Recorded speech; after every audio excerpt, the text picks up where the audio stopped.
میں نے جو صورت مبارکہ تلاوت کی، انا اعطیناک الکوثر فصل لربک وانحر ان شانئک هو الابتر، اس کے اندر اللہ تعالیٰ نے نبی اکرم صلی اللہ علیہ وآلہ وسلم کے بارے میں یہ فرمایا ہے کہ ہم نے آپ کو کوثر عطا کی۔ اب کوثر کیا چیز ہے، اس کے بارے میں مفسرین کی بہت ساری رائے ہیں۔ ایک تو حوض کوثر بھی ہے اور دوسرا ایک نہر ہے جنت کے اندر، اس کو بھی نہر کوثر کہا جاتا ہے۔ اور باقی مفسرین نے جو سب کا اتفاق ہے، جو تشریح کی ہے، وہ یہ ہے کہ نبی اکرم صلی اللہ علیہ وآلہ وسلم کو اللہ تعالیٰ نے خیر کثیر عطا کی۔ خیر کثیر کے اندر دنیا کی وہ ساری کی ساری چیزیں آ جاتی ہیں جن کو ہم خیر سمجھتے ہیں، جن کو ہم اچھائی سمجھتے ہیں، جن کو ہم بھلائی سمجھتے ہیں، جن کو ہم اچھا سمجھتے ہیں، جن کو ہم بہتر سمجھتے ہیں، وہ ساری کی ساری نعمتیں، وہ ساری کی ساری راحتیں، وہ سارے کا سارا سکون، وہ سارے کے سارے انعامات، وہ ساری کی ساری نوازشات، وہ ساری کی ساری بھلائیاں اللہ تعالیٰ نے نبی اکرم صلی اللہ علیہ وآلہ وسلم کو عطا کر دی۔ تو میرے بھائیوں دوستوں بزرگوں، اس سے اگلی آیت مبارکہ میں اللہ تعالیٰ نے حکم دیا فَصَلِّ لِرَبِّكَ وَانْحَرْ، کہ آپ اپنے رب کے لیے نماز ادا کیجئے اور قربانی کیجئے۔ اب اس صورت کے اندر نماز کا بھی حکم ہے اور قربانی کا بھی حکم ہے۔ یہاں ایک مسئلہ ذکر کرتا چلوں کہ قربانی جو ہے نماز پڑھنے کے بعد ہے۔ بعض حضرات ہمارے ملک کے اندر بھی نماز پڑھنے سے پہلے ذبح کرتے ہیں، قربانی کرتے ہیں، وہ قربانی درست نہیں ہے۔ یہاں پر اللہ تعالیٰ نے پہلے فصلی فرمایا ہے، پھر ونحر فرمایا ہے۔ اللہ تعالیٰ نے پہلے نماز پڑھنے کا حکم دیا ہے، پھر قربانی کرنے کا حکم دیا ہے۔ اس سے اگلی آیت مبارکہ میں اللہ تعالیٰ نے فرمایا فَصَلِّ لِرَبِّكَ وَانْحَرْ إِنَّ شَانِئَكَ هُوَ الْأَبْتَرُ، بے شک آپ کا دشمن ہی بے نام و نشان ہونے والا ہے، آپ کا دشمن ہی ابتر ہونے والا ہے، آپ کا دشمن ہی ایسا ہوگا جس کی نسل نہیں چلے گی۔ یہاں آپ کو بتاتا چلوں اس کا شان نزول کیا ہے کہ نبی اکرم صلی اللہ علیہ وآلہ وسلم کے لخت جگر آپ صلی اللہ علیہ وسلم کے بیٹے ابراہیم جب وفات پا گئے تو کفار مکہ کی طرف سے ایک شخص جس کا نام تھا عاص بن وائل، اس نے نبی اکرم صلی اللہ علیہ وآلہ وسلم کے بارے میں نعوذ باللہ گستاخی کی۔ آپ صلی اللہ علیہ وسلم کو طعنہ دینے کے لیے یہ الفاظ کہے کہ محمد صلی اللہ علیہ وآلہ وسلم، نعوذ باللہ محمد کی تو اولاد ہی نہیں ہے، اولاد نورینہ ہی نہیں ہے، آگے نسل نہیں چلے گی، اس کے بعد ان کا کوئی جانشین نہیں ہوگا۔ تو اللہ تعالیٰ نے نبی اکرم صلی اللہ علیہ وآلہ وسلم کی شان اور مقام کو بتاتے ہوئے، اللہ تعالیٰ نے نبی اکرم صلی اللہ علیہ وسلم کا دفاع کرتے ہوئے، اللہ تعالیٰ نے نبی اکرم صلی اللہ علیہ وسلم کے دشمن کو جواب دیتے ہوئے، اللہ تعالیٰ نے نبی اکرم صلی اللہ علیہ وسلم کے دفاع کے اندر یہ تینوں آیات نازل کی۔ اللہ تعالیٰ نے یہ پوری کی پوری صورت نازل کی جس کو سورت کوثر کہا جاتا ہے۔ اللہ تعالیٰ نے نبی اکرم صلی اللہ علیہ وآلہ وسلم کو اس کے اندر وہ انعامات، وہ نوازشات، وہ فضیلت، وہ حیثیت، وہ مقام، وہ مرتبہ، وہ علو شان عطا کیا، جو فضائل اور محاسن عطا کیے اللہ تعالیٰ نے کسی اور کو نہیں کیے۔ اللہ تعالیٰ نے کہا کہ اے محمد صلی اللہ علیہ وآلہ وسلم اِنَّ شَانِئَكَ هُوَ الْأَبْتَرُ، بے شک آپ کا دشمن جو ہے وہ بے نام و نشان ہونے والا ہے، اور ہم نے آپ کو خیر کثیر عطا کی۔ خیر کثیر کے اندر دنیا کی تمام بھلائیاں آ جاتی ہیں۔ خیر کثیر کے اندر نبی اکرم صلی اللہ علیہ وسلم کے جتنے فضائل، محاسن، محامد ہیں وہ سارے کے سارے آ جاتے ہیں۔ خیر کثیر کے اندر جنت بھی آ جاتی ہے، خیر کثیر کے اندر حوض کوثر بھی آ جاتا ہے، خیر کثیر کے اندر مقام محمود بھی آ جاتا ہے، خیر کثیر کے اندر شفاعت بھی آ جاتی ہے۔ خیر کثیر کے اندر اللہ تعالیٰ نے دنیا کے اندر جتنی خیریں، جتنی اچھائیاں، جتنی بھلائیاں رکھی ہیں وہ ساری کی ساری داخل ہیں۔ تو میرے بھائیو دوستو بزرگوں، نبی اکرم صلی اللہ علیہ وآلہ وسلم کا یہ مقام ہے کہ آپ صلی اللہ علیہ وآلہ وسلم کو اللہ تعالیٰ نے محمد بھی کہا، احمد بھی کہا، حامد بھی کہا، محمود بھی کہا، قاسم بھی کہا، عاقب بھی کہا، حاشر بھی کہا، فاتح بھی کہا، شاہد بھی کہا، رشید بھی کہا، مشہود بھی کہا۔ آپ صلی اللہ علیہ وسلم بشیر بھی ہیں، نذیر بھی ہیں، سراج منیر بھی ہیں۔ آپ صلی اللہ علیہ وآلہ وسلم داعی اللہ ہیں۔ آپ صلی اللہ علیہ وسلم امی بھی ہیں، تہامی بھی ہیں، مدنی بھی ہیں، مدنی بھی ہیں، مکی بھی ہیں، مزمل بھی ہیں، مدثر بھی ہیں، طٰہٰ بھی ہیں، یاسین بھی ہیں۔ آپ صلی اللہ علیہ وسلم کو رسول اللہ بھی بنایا، حبیب اللہ بھی بنایا، خلیل اللہ بھی بنایا، نجی اللہ بھی بنایا۔ آپ صلی اللہ علیہ وآلہ وسلم امام الانبیاء بھی ہیں، آپ صلی اللہ علیہ وسلم خاتم الانبیاء بھی ہیں، آپ صلی اللہ علیہ وآلہ وسلم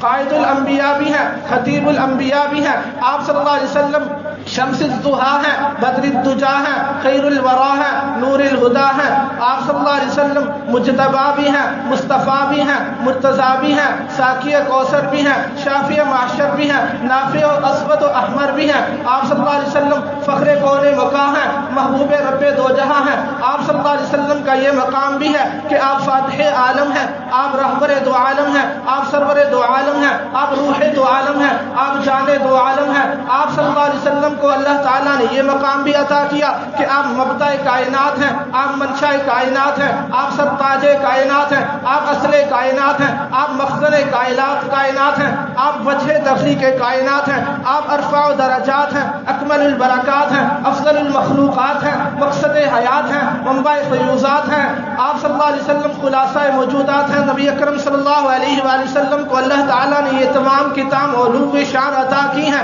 کہ جو کسی اور کو نہیں کی۔ کیا شاعر نے کیا خوب کہا ہے، یا صاحب الجمال یا سید البشر من وجهك المنیر لقد نور القمر لا يمكن ثناء كما كان حقه بعد از خدا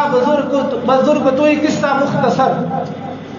تو میرے بھائیو دوستو بزرگو، اس آیت مبارکہ کے ضمن میں اللہ تعالیٰ نے ہمیں دو حکم دیے ہیں، فصلی لربک وانحر، ہم نے نماز بھی پڑھنی ہے اور قربانی بھی کرنی ہے۔ قربانی کا حکم تو کسی پر ہے، جو صاحب نصاب ہو، جو صاحب حیثیت ہو، اس کے لیے قربانی کا حکم ہے، لیکن نماز کا حکم ایسا ہے کہ اس کے بارے میں ہمیں اللہ تعالیٰ نے کسی کو چھوٹ نہیں دی۔ جس نے کلمہ پڑھا ہے، جس نے اقرار کیا ہے، جس نے نبی اکرم صلی اللہ علیہ وسلم کی غلامی اختیار کی ہے، اس کے لیے نماز کا حکم ہے، ہر وقت ہے، روزانہ کے حساب سے ہے، 5 وقت ہے۔ تو ہمیں نماز کی بھی پابندی کرنی چاہیے۔ قربانی کے فضائل تو ہم سنتے ہی رہتے ہیں، ہم نے پچھلے جمعے میں بھی قربانی پر گفتگو کی تھی، اس سے پچھلے جمعے بھی گفتگو کی تھی کہ نبی اکرم صلی اللہ علیہ وآلہ وسلم نے فرمایا کہ تمہارا یہ جانور، اس کے بال کے بدلے، ہر ایک بال کے بدلے تمہیں ایک نیکی ملتی ہے۔ صحابہ اکرام نے عرض کیا، یا رسول اللہ صلی اللہ علیہ وآلہ وسلم، یہ جو چھترا ہوتا ہے، مینڈا ہوتا ہے، اس پر تو اون ہوتی ہے، بال ہوتے ہی نہیں ہے، اس کے بارے میں کیا خیال ہے؟ آپ صلی اللہ علیہ وسلم نے فرمایا، اس کے ایک ایک رومے کے بدلے میں اللہ تعالیٰ تمہیں نیکی عطا کریں گے۔ تو یہ اللہ تعالیٰ کو راضی کرنے کے لیے ہم نے سارا کام کرنا ہے۔ تو میرے بھائیو دوستو بزرگوں، اس عید پر جہاں ہم نے جانوروں کی قربانی کرنی ہے، وہاں ہم اس بات کا بھی خیال رکھیں کہ اپنی انا کو، اپنی میں کو بھی ذبح کریں۔ یہ آخری بات کر رہا ہوں، وقت پورا ہونا چاہتا ہے کہ ہم اپنے جانوروں کو قربان کرنے کے ساتھ ساتھ اس بات کا بھی خیال رکھیں کہ ہمارے اندر کہیں میں تو نہیں ہے، جس میں کی وجہ سے ہم اپنے بھائیوں کے ساتھ، اپنے رشتہ داروں کے ساتھ، اپنے ماموں کے ساتھ، اپنے چچا کے ساتھ، اپنی پھوپھوں کے ساتھ، اپنی خالہ کے ساتھ ناراض ہوں۔ تو خدا کے لیے آپ کو یہ عرض کرنا چاہتا ہوں کہ اس عید پر اپنی میں کو قربان کرتے ہوئے جھک جائیے۔ جو جھکتا ہے اللہ تعالیٰ اسے عزتوں سے نوازتے ہیں۔ بلندیوں پر جانے کے لیے، پہاڑ پر چڑھنے کے لیے جھکنا پڑتا ہے، اور جو زمین پر رہتا ہے، عاجزی اختیار کرتا ہے، وہ کبھی گرتا نہیں ہے۔ جو سیڑھی پر ہو، کرسی پر ہو، تخت پر ہو، مکان پر ہو، اس کو تو گرایا جا سکتا ہے، لیکن جو بیٹھا ہی زمین پر ہو، اس کو کوئی گرا نہیں سکتا۔ مطلب میرا یہ ہے کہ ہم جھک جائیں، عاجزی اختیار کر لیں، اپنے بڑوں کو منانے میں، اپنے رشتہ داروں کو راضی کرنے میں پہل کریں۔ اس پر اللہ تعالیٰ جو انعامات عطا فرمائیں گے، اس پر اللہ تعالیٰ کی جو رضا ہوگی، اس کے جو خزانے کھلیں گے، اس کی طرف سے جو ہمارے لیے آسانیاں پیدا ہوگی، وہ ہمیں بعد میں پتہ چلے۔ ہم اس عید پر غریبوں کا بھی خیال کریں، اپنے رشتہ داروں کا بھی خیال کریں۔ ہم یہ کہتے ہوئے اپنے بچوں کی تربیت صحیح نہج پر نہیں کر رہے کہ ہمارا ان سے بول چال نہیں ہے، ہمارا ان کے ہاں آنا جانا نہیں ہے، ہماری ان سے بنتی نہیں ہے، آپ ان کے گھر کیوں گئے تھے؟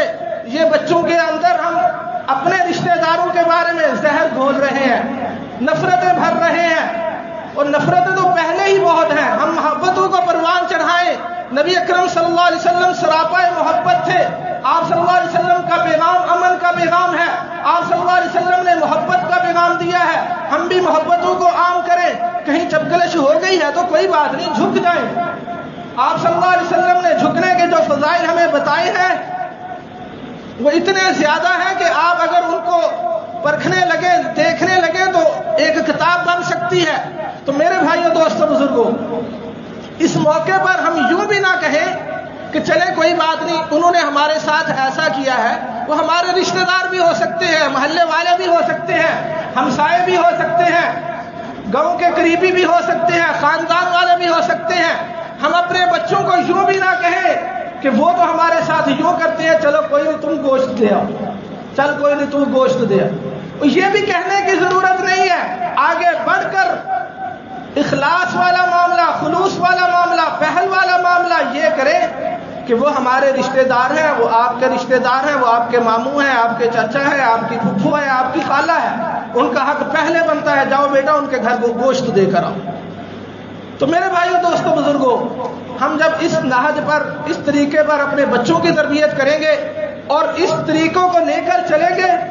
تو پھر میرے بھائیوں، دوستوں، بزرگوں، بات یاد رکھنا، اگر میں اس بات پر قسم کھاؤں نہ قسم کھاؤں تو اللہ تعالیٰ مجھے حارث نہیں کریں گے۔ اللہ کی قسم کھا کر کہتا ہوں،